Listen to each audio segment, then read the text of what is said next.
Talking with Tech. I'm your host, Rachel Madel, joined as always by Chris Bouquet. Hey, Chris. How's it going, Rachel? It's going good. What you got for me this week?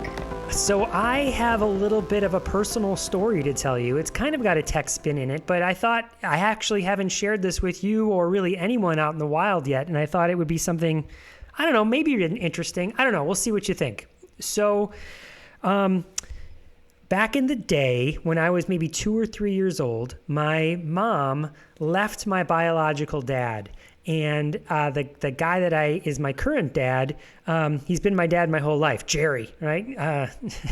And my mom met him when I was maybe 3.5, 4, and he adopted me around that age, and they got married. And my brother, Brian,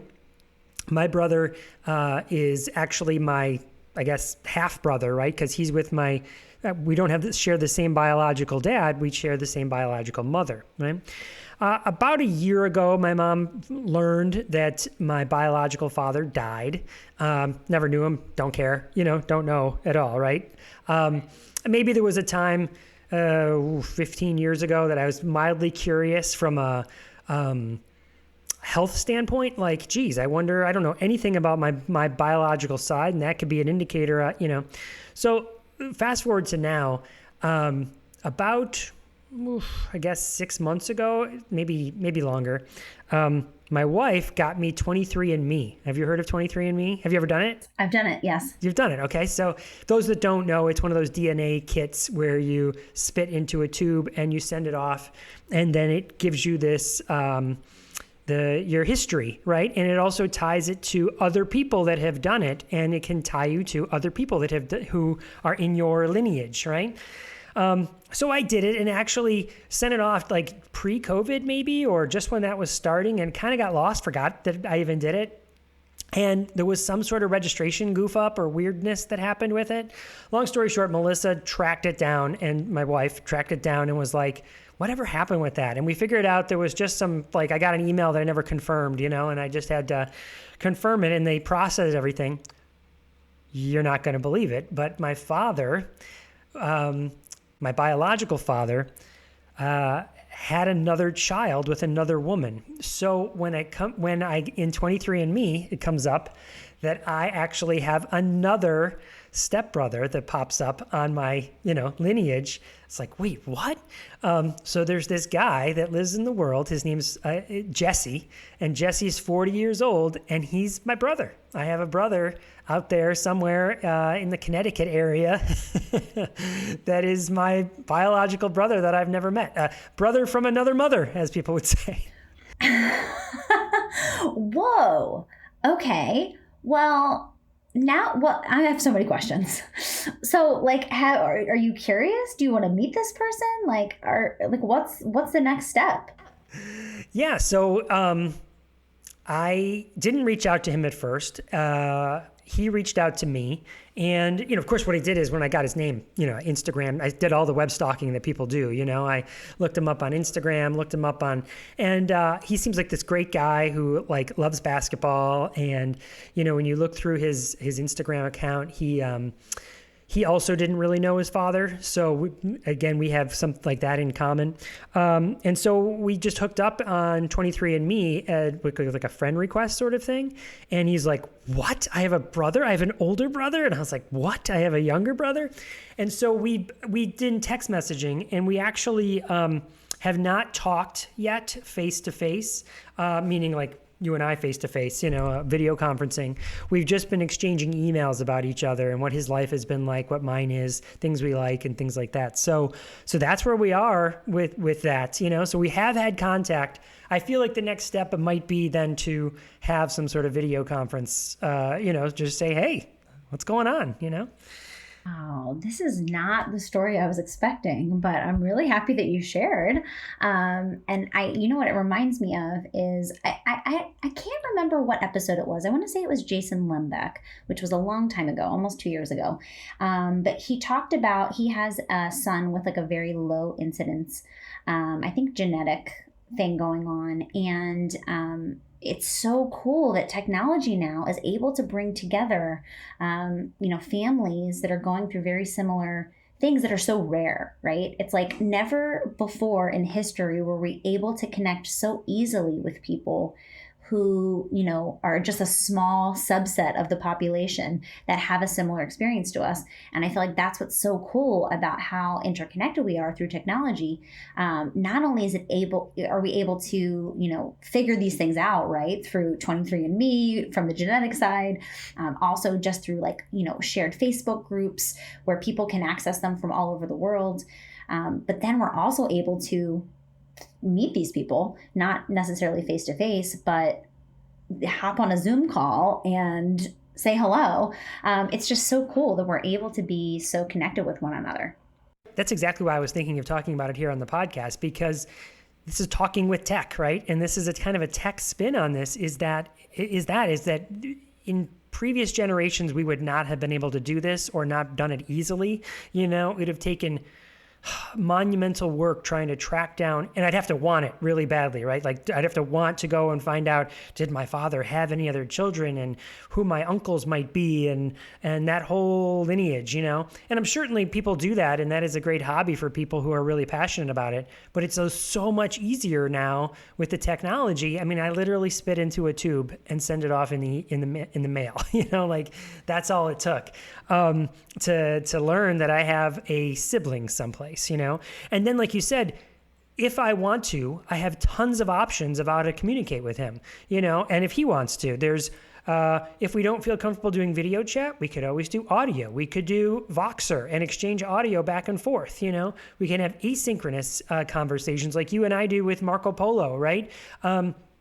Or we can just continue to email and send, messages and check up on each other through social media and hey, what's going on his Instagram, okay, So there's all sorts of options for people to feel comfortable. And I think back to Alyssa Hillary Zisk, and one of the takeaways from those episodes was that these are all sort of forms, everything I just mentioned there are forms of AAC, right? They're forms of way of communicating, not necessarily just with verbal speech. You know what I mean? Having that narrow view of what communication is, all these ways are to communicate as well. And what if that is how we think of AAC and moving in the future? Chris, I have a serious question for you. Okay. Does your stepbrother know that he is related to an assistive technology celebrity? Does he know that? I let him know that I've written a couple books and that I do this podcast and that I've done podcasts in the past. So he is aware of that. We've chatted about that kind of stuff, that this is how I spend my time, I feel like he's just one Google search away from finding out. Well, that's what I told him. I was like, because when you're meeting somebody for the first time like this and it's family, there's always that nervous, well, are they a jerk? You know what I mean? Are they totally? Are they the person that is going to come after you financially or something? There could be some weirdness on his end thinking that. And so I was like, I just want you to know, if you wanted to, you could probably track down everything you ever wanted to know about me. There's hours of audio of me out on the internet, video on me on the internet. There's no shortage of finding out who I am and what I stand for, if you want to know who I am. So do you think I don't have some sort of big secret skeleton in my closet that it's all out there. I've always put myself out there on the internet. So I know, which is same with me.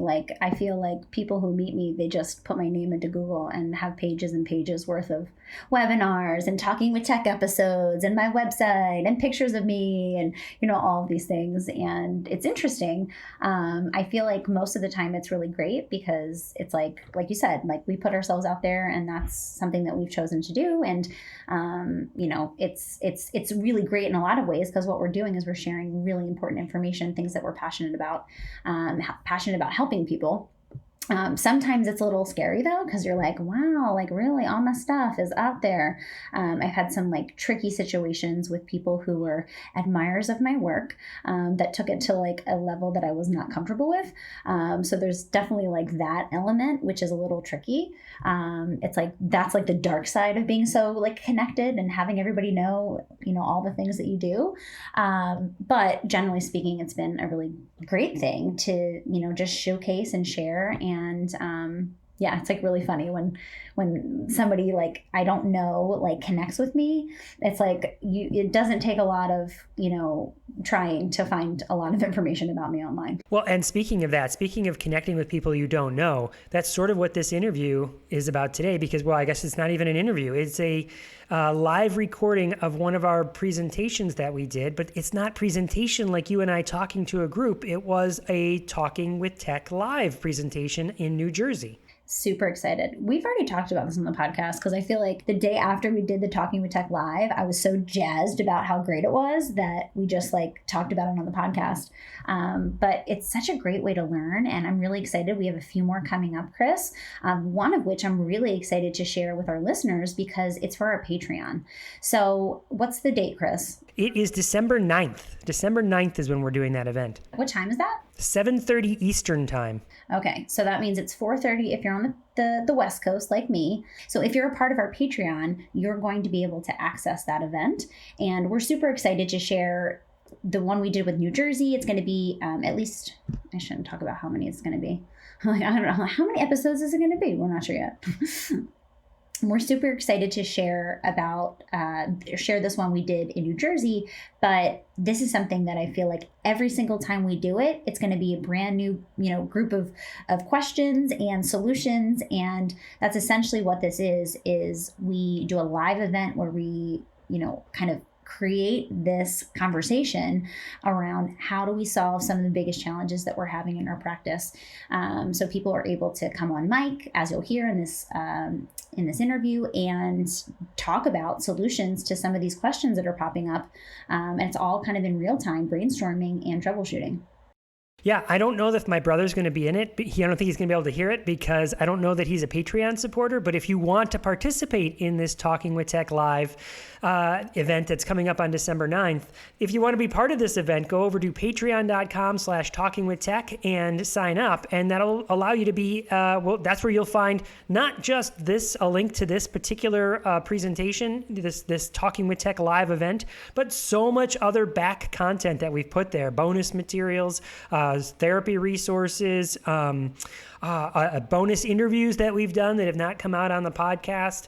So much more content there. I actually, Chris, speaking of our Patreon, I just booked out some content basically till the end of the year. I'm going to be sharing some of my resources for free. There's tons of stuff in there, and Patreon is a way to support this podcast. So if you're an listener, you listen every week, you love it. We have a team of people that make this podcast possible, and that money goes towards helping support our team, because without that, we wouldn't be able to do what we do. So we would love for you to join our Patreon. As Chris mentioned, patreon.com/talkingwithtech. It's almost been a year, Chris, since we had the Patreon. So we have almost a year's worth of content in there. We try to post at least once a week, just some little tidbit or therapy idea. I feel like I'm notorious for going in there. Actually, just yesterday, I put in a resource for the book Room on the Broom. Have you heard of this book, Chris? No, but I did go and take a peek into the Patreon to see what you put, and you did a whole Ed puzzle thing. So I'm super excited. We just released on my website these literacy bundles. So it's basically like a language lesson.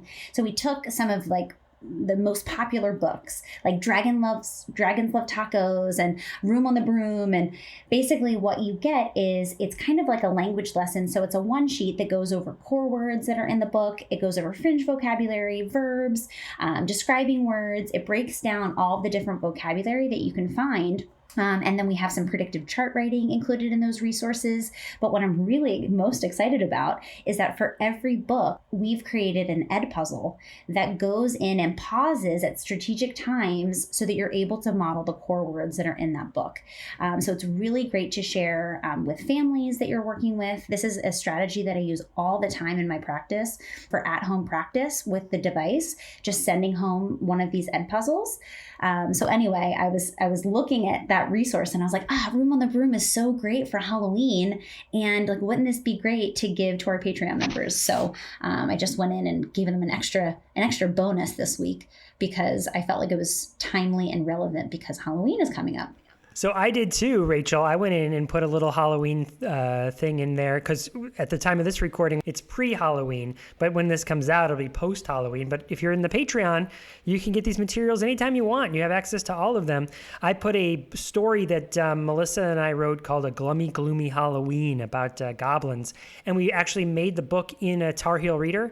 So with all sorts of cool graphics and like cartoon images, it really pops off like an actual children's book. You know what I mean? It's not like book images from Flickr. You know what I mean? We created them using a cartoon generator. And so, so there's access to that. I mean, you can find that out in the wild, but it makes it a lot easier if you can go find it and it's all in one place over there on patreon.com/talkingwithtech. Amazing. I can't wait to check that out. Look at us, like secretly putting things in the Patreon without the other one knowing. All right, so today, what we said, we already mentioned, we're going to do the first part of our Talking with Tech live event that happened in New Jersey. So without further ado, shall we listen, Rachel? Let's do this thing.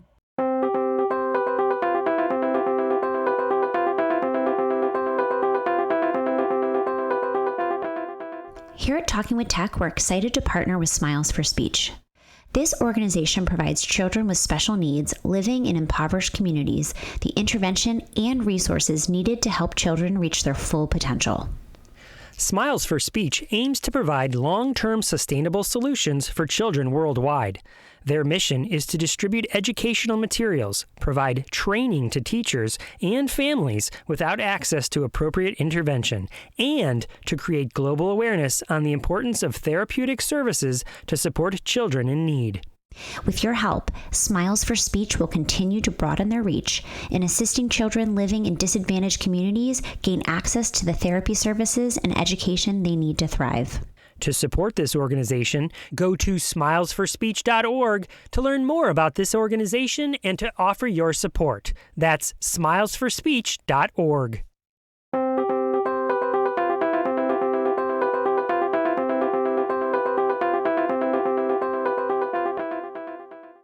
Just a little bit of slides, you guys, and then we're going to do a lot of brainstorming and collaborating, which I'm really excited about.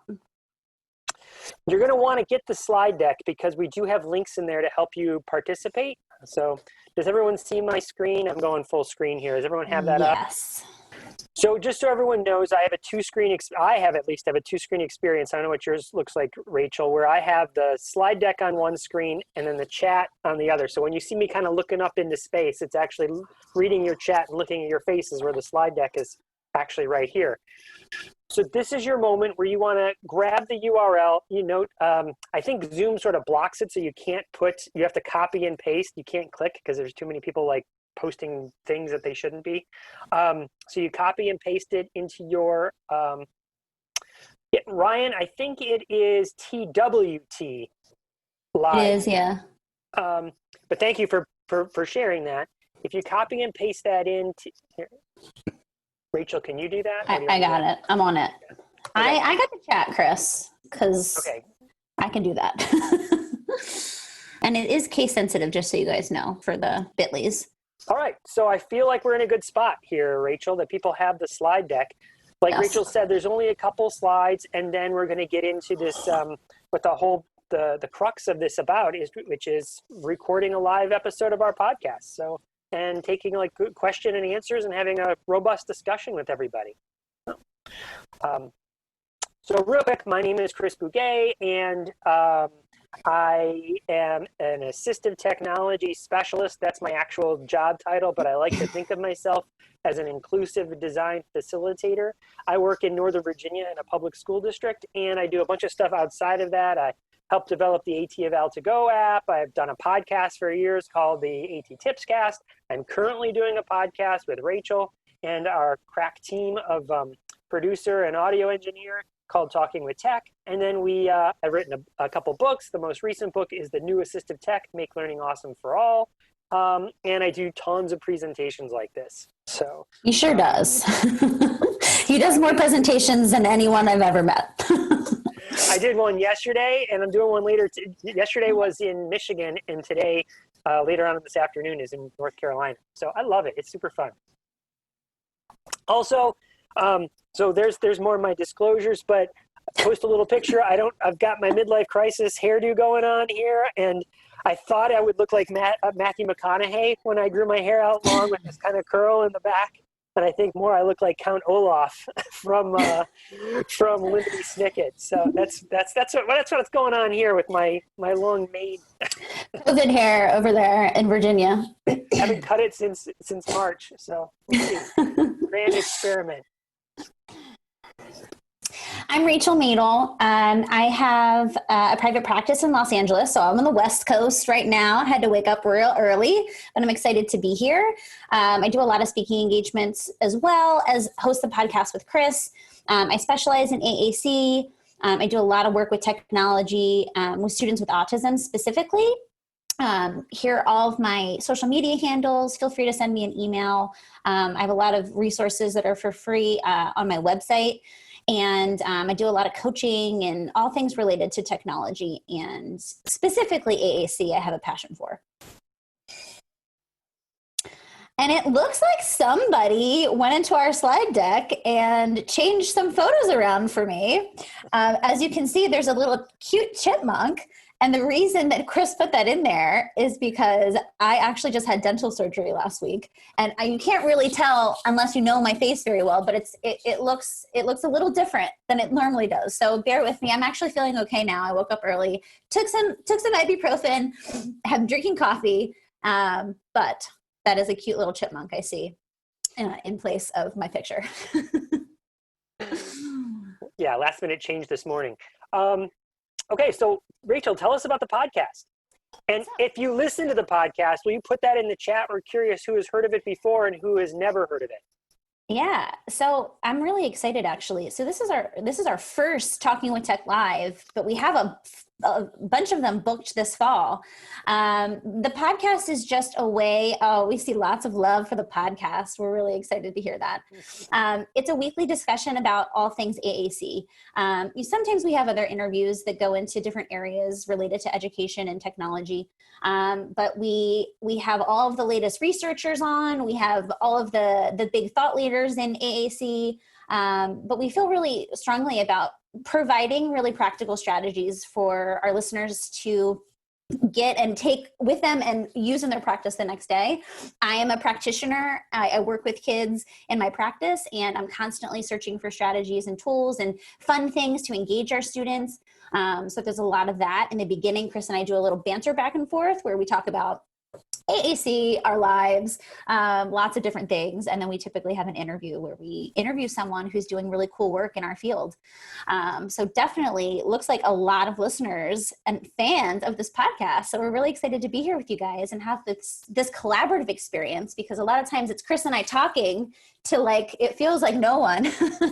So when we have the opportunity to talk with our listeners and collaborate and brainstorm and troubleshoot like we're going to do today, it's really exciting. And Rachel, you said the words, really cool people that are doing cool stuff. And in fact, just looking at some of the names here that are participating, Catherine Fredericks has been on the podcast. She's got an episode. We've got Darla Ashton, who has mentioned, and you see her in the comments here, also has been on the podcast. Lauren Bonnet, who just put in she doesn't know this, but the episode that she participated in is coming out in the next week or two. So yes, and now you all will be on the podcast. In fact, that's what we want you to understand, is that you're all going to be superstars, because we are recording this. You see it recording, and then yeah, Lindsay, it's great. So just know that too. So you don't want to come out if you're going to jump on mic and going to say something. Maybe don't bash your school district or something, because this is going to come out, in a podcast form that people will be listening to. The video won't necessarily be shared. We might. We reserve the right to do that, but definitely the audio will be shared. So cool. Hopefully it's cool. All right, some quick content to get into. One of the things that Rachel and I talk about is how we decide when we hear about kind of new technologies, new strategies, new things that are happening out in the field of AAC, how do we know those might be valid and worth our time to be spending more time looking at and telling other people about? And what's stuff that we don't necessarily think we should be spending as much time on? And there are three things that ASHA uses, the American Speech and Hearing Association's three criteria. And in fact, if you were to click on that link down there called evidence-based practice, they have this nice little triangle graphic that says these are the three things that we as the American Speech and Hearing Association say is what makes something a valid evidence-based practice. And so those three things is there research supporting it? Two, are there professionals out there? Do we all kind of agree that this is a good strategy, or at least is there other professionals that agree that it's a good strategy? Maybe if not everyone agrees, there are certain professionals that do. And lots of times I found this is where a lot of people stop. They just look at the research and they just look at what their friends are telling them to do, their colleagues, like all of us on this call together. But there's a third component that is super important and is equally as important as these other three. And maybe I might make the argument even more important. The graphic represents it as a triangle, like all three sections are equal, but maybe they're not. Maybe this is even more important. And that is, what are people who actually use AAC telling us works for them, you know? Hey, thank you, clinicians, for using this technique with me, this technology with me, this strategy with me, this practice with me, because it actually helped me. So it's got to be all three of those things in conjunction, or we can end up going down a path that might not necessarily actually benefit the people that we're working with. You know, so cool.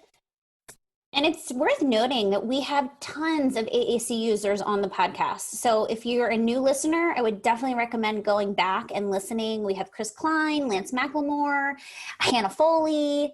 Who else am I forgetting, Chris? We have a lot of AAC users who've been on. Lydia Dolly is actually going to come on.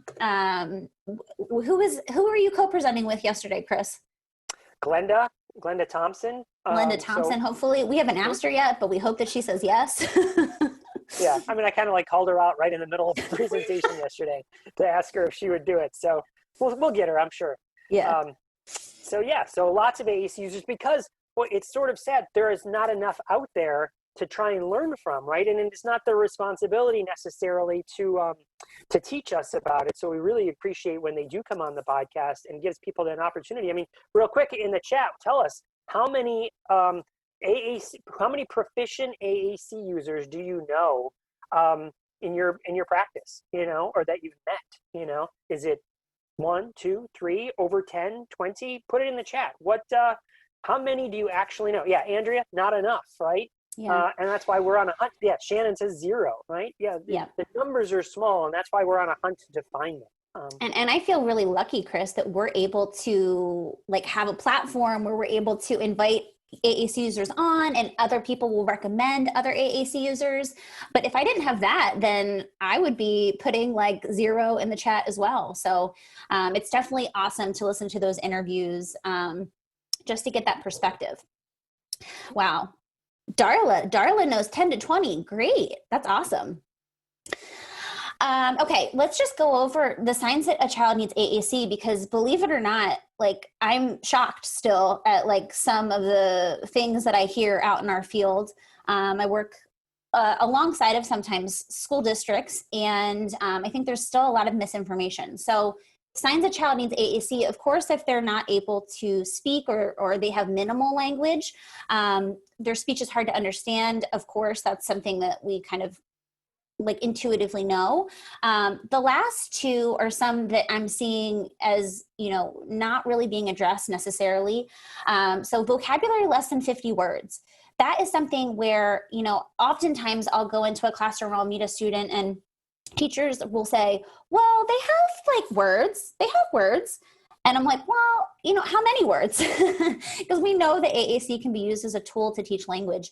And so vocabulary of less than 50 words is a huge one for me. I work with a lot of students with autism, so it's very common that I meet students with very minimal vocabularies. And also, number 4, a high level of scripted phrases. So I have lots of students, and I'm sure you guys know the students that have lots of scripts that go with routines that they've memorized or learned. So they have verbal speech, but they're stuck in those scripts. So we can use AAC as a way to teach the language, to teach the units, to teach the meaning behind more abstract language concepts, so that children are able to have success with autonomous, independent, spontaneous communication, which is ultimately our goal. Not that children can just recite all of the scripts that they hear and that we teach them, but instead they have novel, unique ideas and they form language in a spontaneous way, instead of relying only on the scripts, because if we only give scripts and that's all they know, that's all they'll ever show us, and that's not true communication. I like to say also that there's a fifth sign that someone needs AAC, and that is if anyone ever even mentions the fact that they might need AAC, meaning anyone on the team, if a speech therapist, an occupational therapist, the parent, anyone says, what, I'm wondering if they need AAC, then they probably need AAC, because you can't do any harm by providing AAC. So why not? Why not provide it? And as I'm sure most of the people in this room know, there are no prerequisites for high-tech AAC. I can't tell you how many reports come across my desk saying that child was not able to reach a certain level of PECs or doesn't have the cognitive function, and you name it, I've heard it, as to reasons why a child wouldn't qualify for high-tech AAC. We talk about this a lot on the podcast, Chris, but we need to stop testing and start teaching. Children who are introduced to a high-tech device for the first time don't necessarily know how to use it. It's our job to teach them. It's our job to create motivating experiences and to pair with language. Part of my problem with some of these AAC assessments is, a clinician goes in, they do an assessment for a couple hours, and then, they've determined that a child can't benefit from high tech or doesn't know how to use high tech AAC. And we know that children learn how to use technology by actually getting the opportunity to learn how to use that technology. So starting with the presumption that a child is capable of learning no matter what diagnosis they have is really important, because we know that high tech AAC is so crucial for robust language. So no prerequisites. Put it in the comments if you agree. Let's see. Ryan's asking if there are resources. Oh, preach. I just told everyone to write in the comments and I was like, So Ryan, Ryan, hold on to that question and do us a favor. Copy that question that you just typed in there, so it's pasted on your clipboard, because in about 2 seconds, we're going to show you where to post that question, and then we'll answer it together collectively. Cool? Does that work for you, Ryan? Done and done. Great, thank you. Okay, so for the term is AAC, Augmentative Alternative Communication. And for years, I feel like that has painted the wrong picture, because if I were to draw a picture of a goldfish on this piece of paper and I were to tap it and I say goldfish, goldfish, and I'm requesting goldfish by tapping on this picture, I am technically using AAC. It's a way of communicating that I'm making this request. But what we're talking about is, and the reason Rachel uses the word robust is, like, we are talking about not communication so much anymore. Yes, communication is a part of it, but this other concept of language. We believe that students can learn language, and that means you need lots of words, and you need, but not just the words, but be able to, the little parts of words, the morphemes, and be able to put those together in different ways to make sentences and to convey your thoughts, which again is communication, but it's a much more robust way of thinking about communication. It's language. We're going to teach language. Who knows what snug is? Put it in the comments if you've heard of snug before. So obviously it's on the slide, spontaneous novel utterance generation. But this basically just means we want to give AAC users the ability to say whatever they want, whenever they want to say it. So I have on here, be careful of scripts and quickfire phrases. Those serve a role, but part of what I'm seeing when I'm, working with new students is maybe they have a device, but they have a lot of pre-scripted phrases. They have the I want button, and then they have let's play button. And, we're kind of teaching language in chunked phrases. We need to be careful of that, because if we're continuing, the scripts just on an AAC system, we're not truly teaching the fundamental units of language. And so, using those quick fire phrases is important, especially if it's something that's social or needs to happen quickly. We have the benefit of these high-tech devices where we're able to program phrases into them. But being careful, because we need to teach the foundational units of language, like Chris mentioned. We need to support language, and we have to do that and make sure that students understand the units behind these phrases or sentences.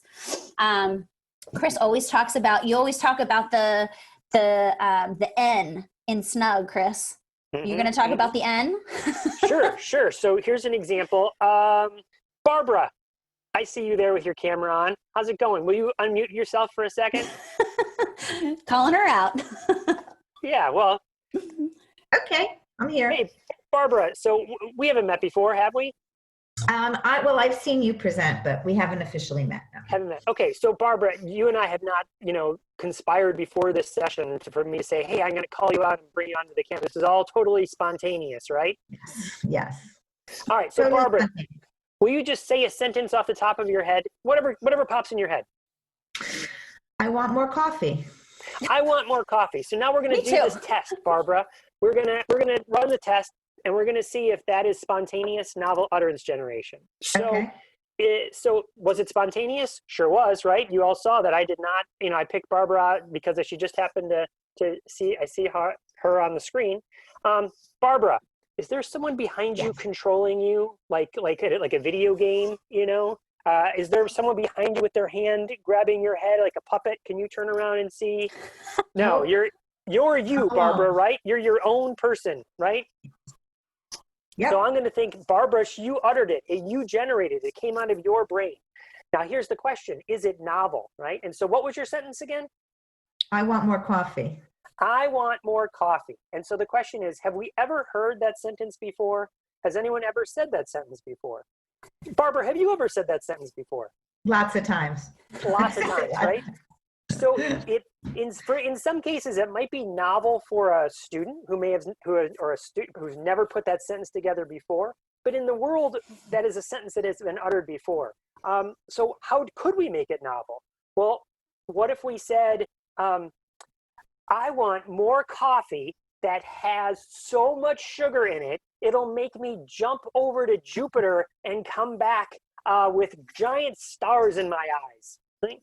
Now, chances are you've heard all of those words before, but never put in that order. It is completely novel. In fact, we made history right here on this podcast in this session because we've never put those words in that order before. And so that to me is what's novel. And if I have that ability, and Barbara, if you have that ability, and if everyone else has that ability, then why wouldn't we think that with the right tools, with enough time, with the right instruction, students could have that ability as well. And so that's sort of the end game here, is to be able to generate whatever you want to whoever you want to.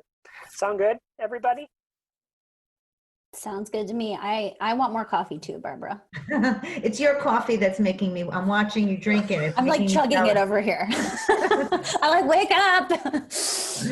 All right. So core words, put in the chat if you've heard of core words. We try to just make sure we're starting from a foundation here, because believe it or not, like we meet people all the time during presentations who have never heard of these concepts. So I know we have a lot of veterans in the room. It looks like core words make up 80% of what you or I say. They include lots of different parts of speech. And the important thing is it's beyond nouns. Again, I work with a lot of students with autism. They have a ton of nouns, and you actually can go to the next slide, Chris, because I can talk about fringe quickly, and then we can get going, because it sounds like a lot of people have heard of core words before. Fringe are very specific. These are actually examples of all of my kids' favorite things throughout the years. Some of them make sense, like a swing. Other ones, like pipe cleaners, make sense to that kid.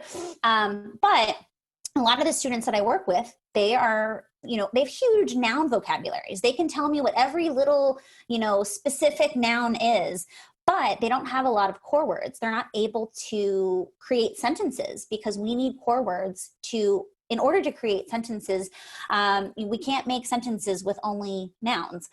So core word vocabulary is really important. Put in the chat if you know the optimal ratio for teaching core and fringe, or at least what Chris and I consider as the optimal ratio for teaching core and fringe.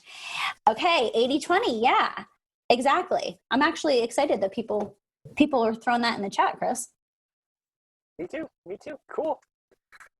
All right, something else we want to talk about really quickly is that you have to keep the cells in the same spot. The more you move them around, the more difficult it is for the AAC user to find them again and understand the meaning and use this phenomenon of motor planning that eventually becomes motor memory. So keep the buttons in the same spot, keep the words in the same spot, don't move them around. Again, and a strategy we can use to teach communication and teach language is for us to use the AAC. That's called aided language stimulation. And the way we would do that is by modeling. So one of the very first strategies we use with a new AAC user is for them to see us using the tool. Here's my AAC device, see us using the tool. Just saying, hey, I sit, I drink, I go, I want more. Cue the video, Chris. Yeah, no kidding. Let's roll with the coffee. And kind of piggybacking off of that, we model oftentimes in the beginning stages, and I love this phrase, inspire, don't require. Throw it in the chat if you've heard me say this before. I'm sure you have, or if you've seen it online. And basically what this means is we don't have to require language from students, especially in the initial stages. If we do like what Chris says and we model and we invite children to communicate with us, sometimes it takes a second, which is why I'm not a huge fan of the AAC assessment, a traditional AAC assessment where we just put something in front of a child and then we just hope that the goldfish crackers or whatever we're using that's motivating is enough to get them to start pushing buttons on the device. We don't have to require language from kids. It's our job as clinicians and teachers and parents and all of the adults surrounding a child to find things that are so motivating and so exciting that kids are jumping out of their seat to communicate with us. And sometimes this takes a second, especially with children with autism who have very limited interests. It took me a long time to get to the fact that this one student I was working with loved pipe cleaners. And I was like, pipe cleaners, it's pipe cleaners, that's what we can use. But it's our job as adults. Oftentimes I see that we're kind of putting the onus on the child, they're just not motivated by anything. They just don't want to do it. They're just not into communicating. Well, if we find something that's really exciting for them, we step into their world, then they're more likely to communicate with us. You can go to the next slide, Chris, because let's talk about what inspires communication and what doesn't. So we all talk and have a motivation to talk with each other because we want to communicate something. And it's typically not things that are boring and everyday things that are just ordinary and not remarkable. And so what I encourage practitioners and teachers and parents to do is to think about things that are weird or, interesting or unusual or surprising, gross, especially if you're working with young little boys, they love things that are disgusting. Side note, I love this new game. It's called Gassy Gary. It's by I think it's her handle is the SLT.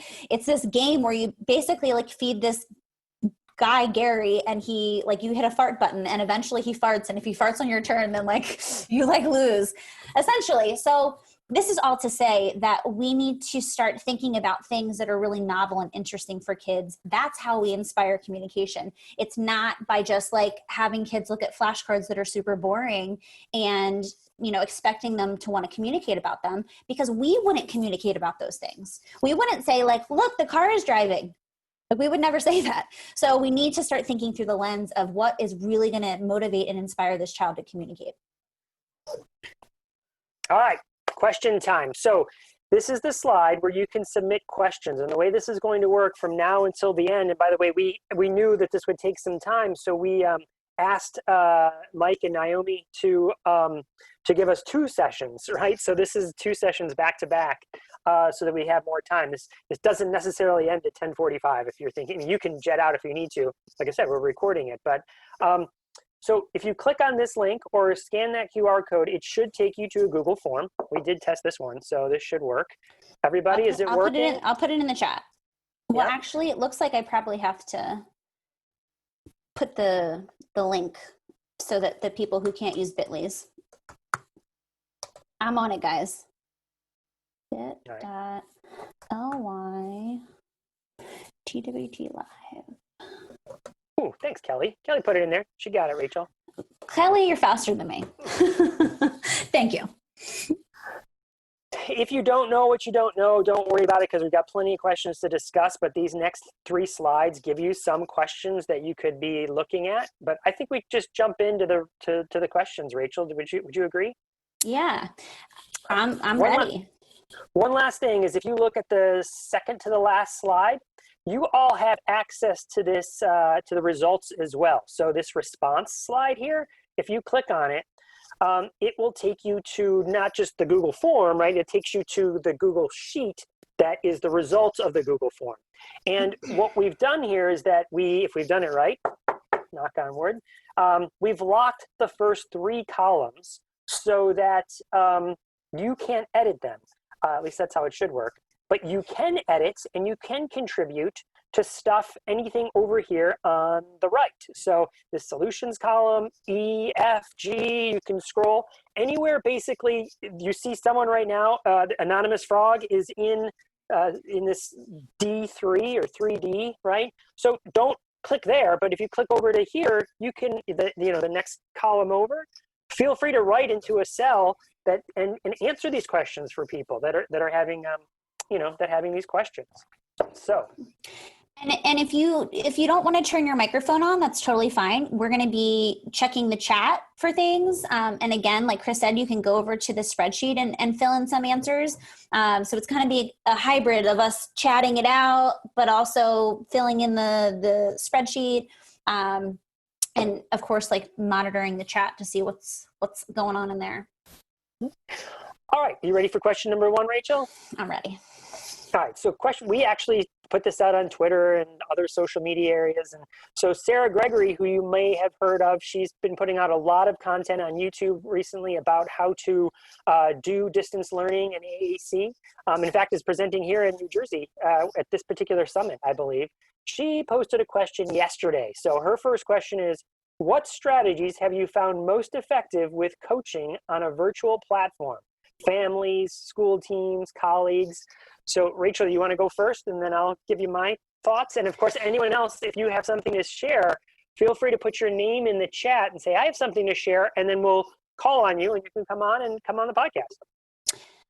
Yeah, I can share my strategies. I'm doing a lot of hybrid sessions. So, when we're thinking about virtual learning and practice with children who are using AAC, it's oftentimes not a direct service delivery model, meaning you don't sit the student in front of the screen and just like start working with them the way you might if you were seeing them in person. Now, some students you can do that with, but a lot of what I've been doing in my practice is a lot of coaching, which is what Sarah is mentioning. I find that doing asynchronous videos is really helpful. So having a parent send me a video of an interaction or two or some type of strategy that we're working on. I find that sometimes parents are a little camera shy, so they don't necessarily want to be coached in real time. And I have really open conversations like, here are all the different things that we could do when it comes to our session. What do you feel most comfortable with? And if parents are a little hesitant, because oftentimes I'm working closely with parents, I'll say, just send me a few videos. And that way we're able to watch the videos back together the next session. And I'm able to coach them through strategies, pause, ask reflective questions. I'm able to do a lot with these videos that, it's really groundbreaking in a lot of ways, because I'm seeing firsthand my parents working with the students that I've seen and have been on my caseload for a long time. So it's really cool to be able to see them interacting, and we really have a huge opportunity to help with the coaching, and the videos I found have been really helpful, and just being able to create a shared location for those videos so it's easy to upload has been a game changer just as far as like efficiency. So my response to this is, first of all, I second all the things that Rachel just said. And in fact, I would say that this is something we've been wanting to move towards anyway. And this is a big, silver lining about the whole pandemic, is that there has probably been maybe 90, again, I'm ballparking it here, 90 to 95% of our service delivery has been around direct instruction. And what we know about coaching is that it works if you do it well. So maybe the whole, it should shift, and it should be 90 to 95% should be around coaching, and 5 to 10% should be around direct instruction. If you listen to the podcast at all, you've heard me say that over and over again. I can see Lauren Bonnet just put on her camera, so I know she's going to jump in here in a second. Yay, Lauren! And I know you were going to talk about early intervention here, right? So, so here's my thought about a strategy for working with parents is it starts with a personalized conversation about what is your greatest pain point when it comes to language and communication. What would you hope your child could learn to do first? And what would make it better for your entire family? Not just linguistically for your child, and not just for you, but just as a greater experience for everybody. What would make your life better? And then that is where you move to teach the language to help solve that problem. And then move from there. Pick one salient skill. Rachel, I want to piggyback, and then Lauren, you're up. So one thing I ask on my intake form that I think is a really valuable statement is, if I could change one thing about my child's communication, it would be ... And so that gives us insight into like, what is the major pain point? What are the parents' biggest motivations for their students' communication? And honestly, you'll be surprised. I'm like, oh, like that?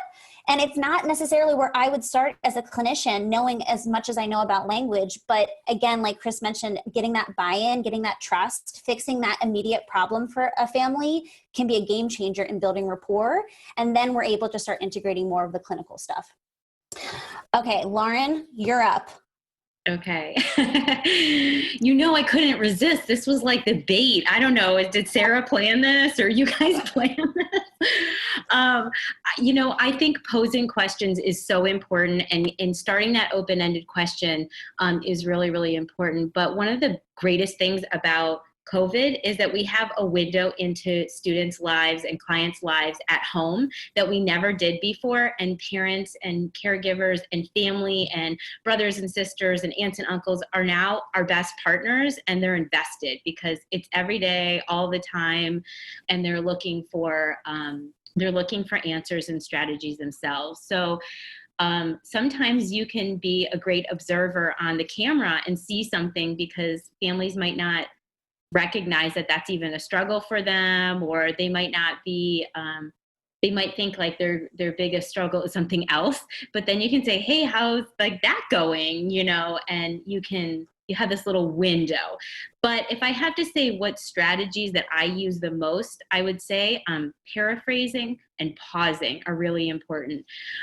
Paraphrasing allows you to say back to the family or the caregiver, like, this is what you're telling me. And this validation helps to build that relationship. So you're almost holding up the mirror for them. Like, is this what you meant to say? You said that, communication is the hardest when your child is having a meltdown, or when they're hungry before dinner time, or communication is hardest all the time based on whatever they say.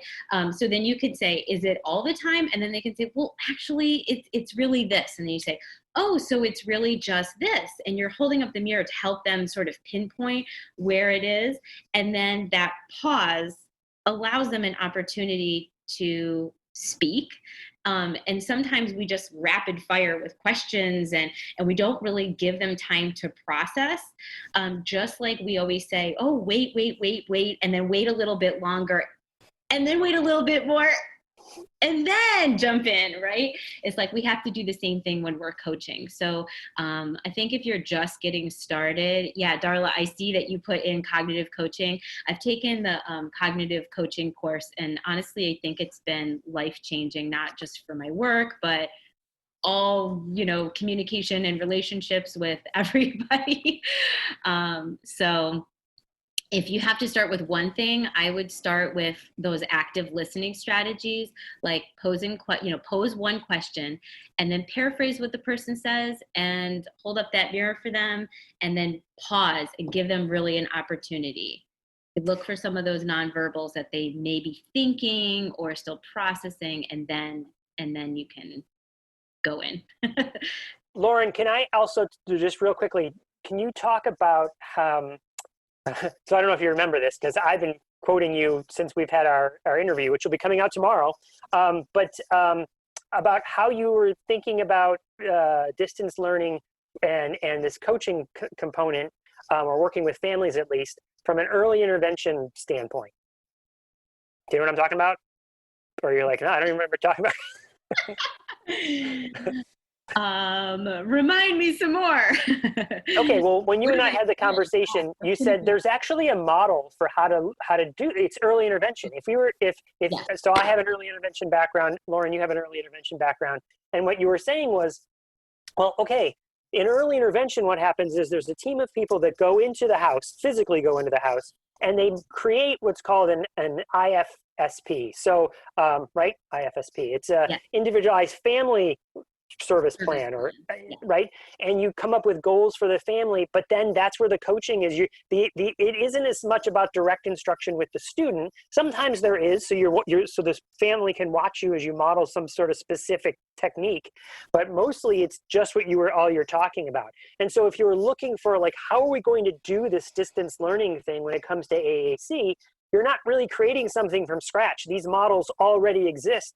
Go in your neck of the woods, seek out the people that are doing early intervention and be like, how do you do that? What techniques do you use? And you don't have to learn it all. You don't have to recreate the wheel. You can learn from them. Does that ring any bells? Yes, absolutely. I was like, what is he talking about? Early intervention. Okay, I had just like a brain fart moment.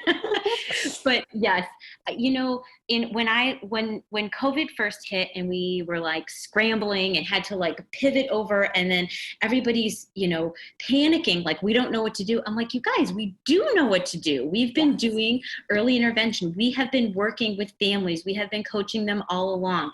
This is just, it's like, extra, right? It's almost like that much more. And I said, we really do know what to do. And if we look at the early intervention model, with an IFSP, we actually have goals for the family. It's not just all for the student, because we know that the family support system is so important, and having those resources. So some of the goals, great goals that I've seen on IFSPs might even include like the family will model for the student. So as we were talking about aided language stimulation a little bit in the chat, and we, Chris and Rachel, you guys had talked about this, that is such a huge, powerful strategy.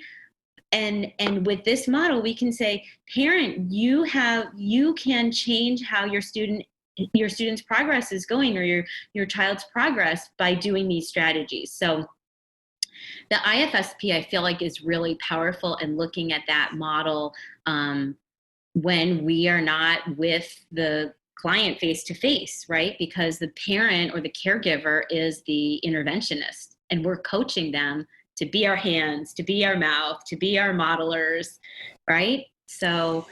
And it's just so ironic, because we know for emergent communicators, which we classify as early intervention, right? Birth to 3. Like, a lot of our students who are using AAC are emergent communicators the same way that our birth to 3 populations are. And we know, like, well-established research about how important a coaching model is in early intervention. So it's kind of funny that, we're not adopting this more widespread in our field with AAC learners.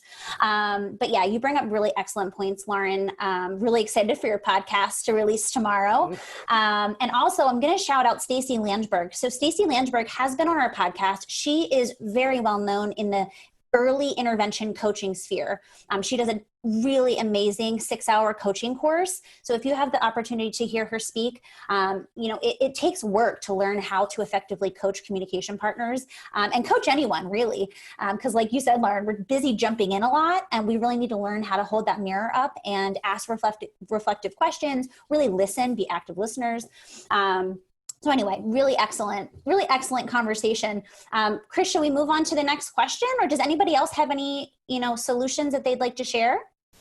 I have two things I want to say, Rachel. First is, let's comment on Barbara's comment. So Barbara wrote, the difficult part is breaking through the expectation that this is a half hour of respite or for respite, meaning that, and I get it, Barbara, right? Like, the student's going to be engaged with the screen. So now I can go over and like wash the dishes or get a jump on the laundry, or maybe even like just turn on a show for a second and relax, right? So, what are some strategies we have for that, for breaking that mindset? Because, and I'll start by just saying that, yes, that's probably true, but that's a short-term game longer than a long-term building your skills. So what do we think?